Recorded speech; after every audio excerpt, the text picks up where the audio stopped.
देखो ये magnet chapter में पूरा मैग्नेट रिवाइज होगा, ठीक है ना।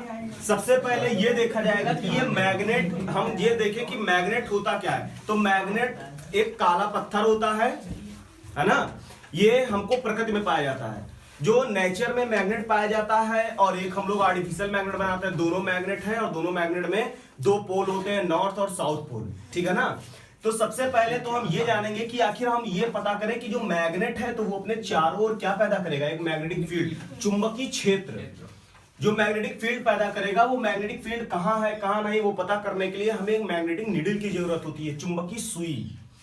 अगर हम कोई भी चुंबकीय सुई, कोई मैग्नेटिक नीडल है और उसको इस तरह से हम ले लें और जैसे ही उसको फ्रीली हैंग करें, लटका दें, तो वो अगर नॉर्थ और साउथ डायरेक्शन में मूव कर जाए तो हम समझ जाएंगे कि वहां चारों ओर क्या है, मैग्नेट का फील्ड है। तो हम कह सकते हैं कि कोई भी मैग्नेटिक फील्ड, कोई भी मैग्नेटिक नीडल, चुंबकीय सुई अगर कहीं फ्रीली लटकाने पर उस पे टॉर्क मतलब बल आघूर्ण लगता है और वो घूम जाती है, किधर घूम जाती है, नॉर्थ और साउथ डायरेक्शन में, तो हम कहेंगे वहां मैग्नेट का फील्ड है। ठीक, अपने सीधे टॉपिक पे आते हैं मैग्नेट के बारे में। हम ये देखो, अगर हमारे पास कोई मैग्नेट है तो मैग्नेट में दो पोल होते हैं, एक नॉर्थ और एक साउथ। अब मैग्नेट में जब दो पोल हैं, इसे क्या कहते हैं, उत्तरी ध्रुव, और इसे दक्षिणी ध्रुव, नॉर्थ और साउथ। तो मैग्नेट के जो पोल हैं, मैग्नेट है तो उससे हमारी मैग्नेटिक रेज भी निकलेगी। ठीक, तो मैग्नेटिक रेज निकलेगी तो मैग्नेटिक रेज नॉर्थ से निकलती है और कहां चली जाती है, साउथ में। ठीक, और फिर नॉर्थ से निकलेगी और कहां चली जाएगी, साउथ में। तो हम अगर ये देखें कि हमारे पास मैग्नेटिक फील्ड की डायरेक्शन अगर पूछ ली जाए तो मैग्नेटिक फील्ड की डायरेक्शन हम दो तरीके से बता सकते हैं। ठीक, पहली तो ये, यहां पर देखो मैग्नेट के अंदर ये जो तीर बने हुए हैं ये साउथ से नॉर्थ की ओर बने हुए हैं। मतलब अगर हम इस मैग्नेट को बीच से कट कर दें, चीर दें, तो यही तो मैग्नेट की क्या है, एक्सिस। ये मैग्नेट का क्या है, अक्ष। तो हम कहें कि चुंबक के अक्ष पर, एक्सियल पोजीशन पर, अक्षीय स्थिति में चुंबक के क्षेत्र की दिशा किधर होती है, तो हम कहेंगे साउथ से नॉर्थ। ठीक, और ये जो पॉइंट है इसे हम कहते हैं निरक्षीय स्थिति, मतलब ब्रोडॉन पोजीशन। तो देखो यहां पर तीर किधर जा रहे हैं, नॉर्थ से साउथ की ओर। तो हम कहेंगे कि मैग्नेट के बाहर जो मैग्नेटिक फील्ड होती है वो नॉर्थ से साउथ होती है और मैग्नेट के अंदर magnetic field south to north होती है। इस तरह से हम लोग मैग्नेटिक फील्ड के डायरेक्शन का पता लगा सकते हैं। ठीक ना। अब इसमें क्या देखते हैं कि हमारे पास, अब ये मैग्नेट हो गया, मैग्नेटिक फील्ड की डायरेक्शन कैसी होती है, ये सब हो गया है। तो सीधे टॉपिक पे देखते हैं। सबसे पहला नंबर तो ये कि बायो-सेवर्ट लॉ क्या होता है। चलो देखते हैं बायो-सेवर्ट का नियम। बायो-सेवर्ट का नियम पढ़ने के बाद हम और भी आगे की चीजें देखेंगे कैसे होगा, ठीक ना। तो देखो बायो-सेवर्ट का नियम क्या होता है कि हमारे पास एक लॉन्ग करंट कैरिंग वायर है, ठीक है ना। अगर ये लॉन्ग करंट कैरिंग वायर है और इसका हम छोटा सा एक खंड ले लेते हैं डेल्टा एल। तो अगर हमारे पास ये करंट कैरिंग वायर का एक छोटा सा पार्ट ले लिया डेल्टा एल, ठीक है ना। तो देखो जब ये हमने डेल्टा एल लंबाई का वायर ले लिया, इसमें आई एम्पियर की करंट फ्लो हो रही है, ठीक।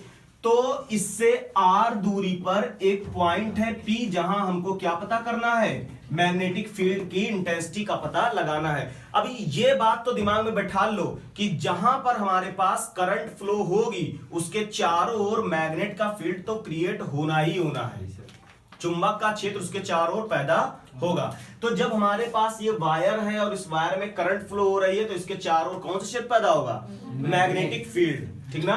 तो देखो बायो-सेवर्ट ने हमको ये पूरी क्या डिस्कस करके दिया था कि अगर एक वायर है और उसमें आई एम्पियर की करंट फ्लो हो रही है तो इससे आर डिस्टेंस पर एक पॉइंट पी है जहां हमें मैग्नेटिक फील्ड की इंटेंसिटी का पता लगाना है।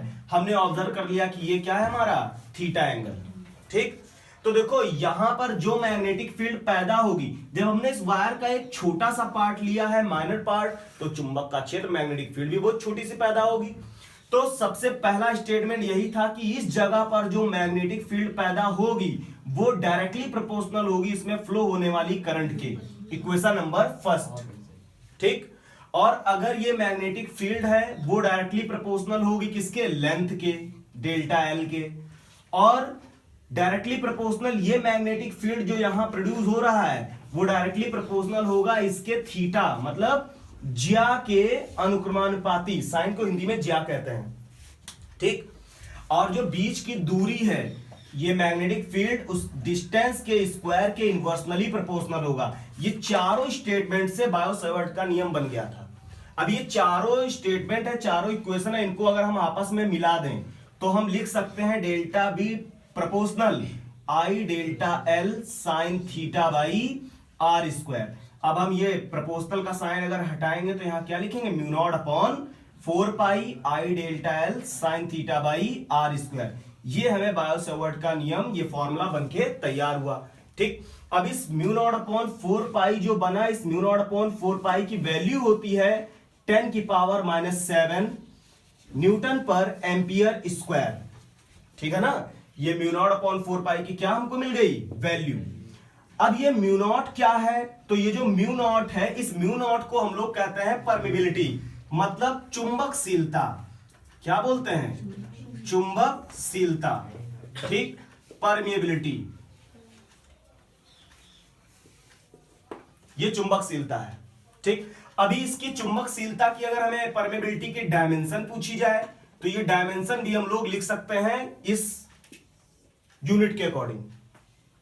न्यूटन की क्या होगी, mL/t-2 अपॉन,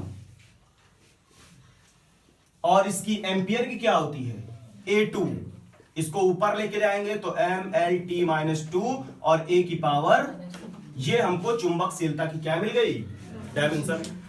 तो बायो-सैवर्ट ने जो अपना पूरा स्टेटमेंट दिया था उसको हमने 4 इक्वेशन बनाई और चारों इक्वेशन से हमने फॉर्मूला डेरिवेट किया और फिर उसमें म्यू नॉट अपॉन 4 पाई क्या होता है उसकी वैल्यू भी पता कर ली। इसमें जो म्यू नॉट है वो चुंबकशीलता होती है और उस चुंबकशीलता की हमें बीमा भी पता चल गई, ठीक है ना।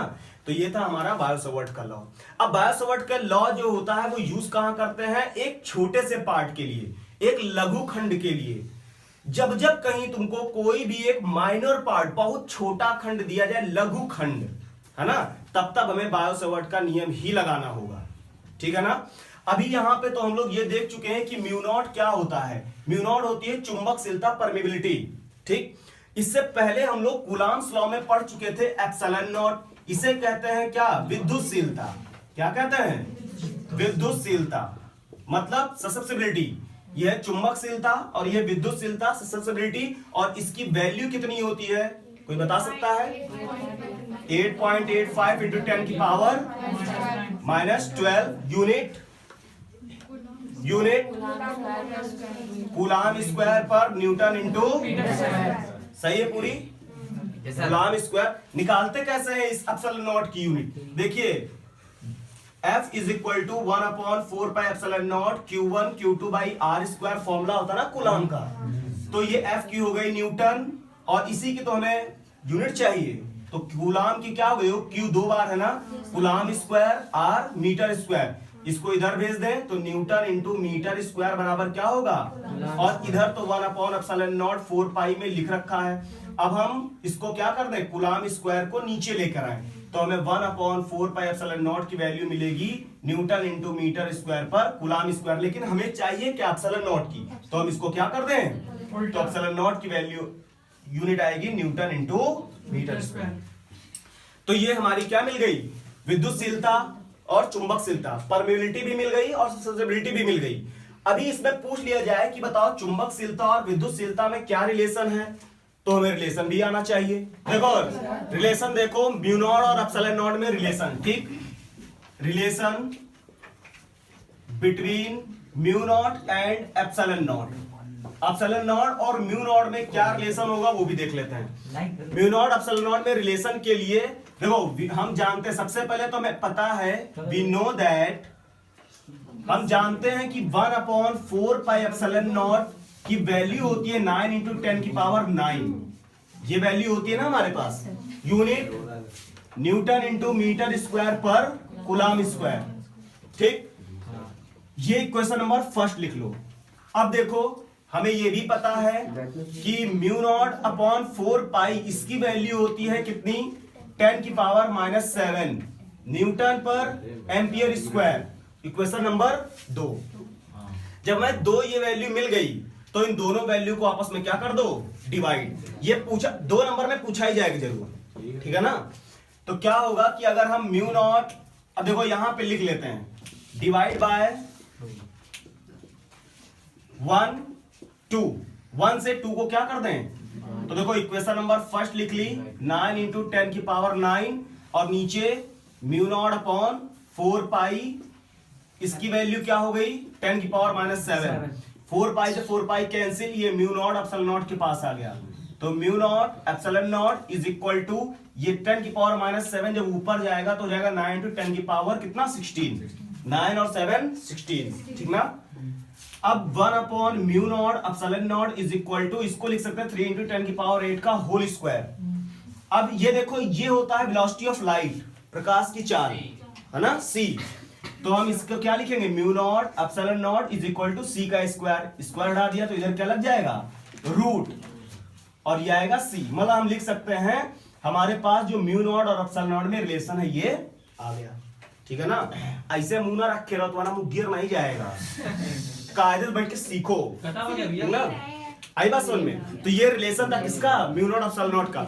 ऐसे बैठने का मतलब होता है बहुत आला सारा फिजिक्स क्लास में, एकदम स्ट्रेट होके बैठो, 90 डिग्री एंगल पे बैठा ही जाता है। तो ये हुआ रिलेशन किसमें, म्यू नॉट